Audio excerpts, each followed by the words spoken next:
What you should look for in a paper. Before we get too far here, keep in mind that a lot of concepts we're going to be discussing are difficult to communicate through a video. When you choose a paper, insist on getting physical samples from your scorecard printer. You need to know what the paper feels like, and the only way to do that is to hold it in your hand. The paper your scorecard is printed on is very important. While there are many different types of paper, you want to make sure that whatever your card is printed on is both writable and stiff. Writability is essential for obvious reasons. A non-flexible paper is also important though, because the majority of your golfers will be holding the card in the palm of their hand while they're using it. While there are many different kinds of paper, they generally fall into two families, coated paper and matte paper. Coated paper refers to any paper stock that has been coated by some sort of compound or polymer and ranges from a slight sheen to a high gloss. The intensity of the sheen depends on what kind of coating it is and how much is applied. Coated papers are nice because they really make photos and colors pop, but some coated papers are not very writable. If you print on a coated stock, make sure your golfers can write on the paper. Matte paper refers to dull, uncoated paper and can be further divided by whether or not the paper is smooth or textured. Textured stock can then be broken down by type of texture. Two common textured stocks are felt and linen. Matte paper is often preferred among traditional, high-end private facilities because it feels like an expensive paper. The lack of coating also means it takes a pencil very well. Be warned though, that if you use a matte stock, your photos and colors might not come out quite as brightly compared to a coated stock.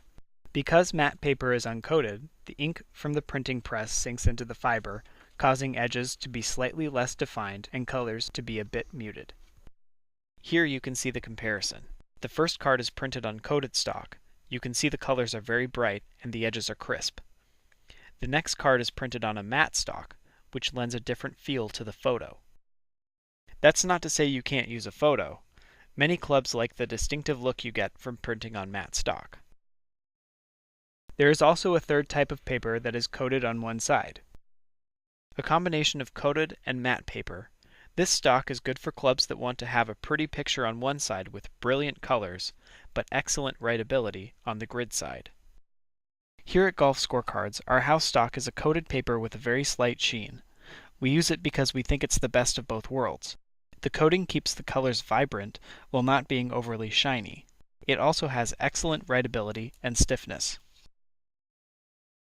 Whatever paper you go with, keep in mind that using any kind of non-standard or specialty paper over whatever your scorecard printer uses as their standard paper will likely be more expensive. In this section, we discussed paper stock and what variables to keep in mind when selecting the stock you print on. To recap, when choosing a paper, make sure it is both writable and stiff. There are two kinds of paper, coated and uncoated. Coated paper makes photos and colors really pop, but may not be very writable. Uncoated paper, also called matte paper, is very writable, but colors may be muted. A third kind of paper is only coated on one side. This can be a good alternative if you want vibrant colors on one side, but good writability on the grid side. Your printer will likely have a house stock that most of their cards print on. If you choose a paper different than their house stock, it will likely cost more. Regardless of the paper you end up printing on, make sure you get physical samples first. You need to know what the paper feels like, and the only way to do that is to hold it in your hand.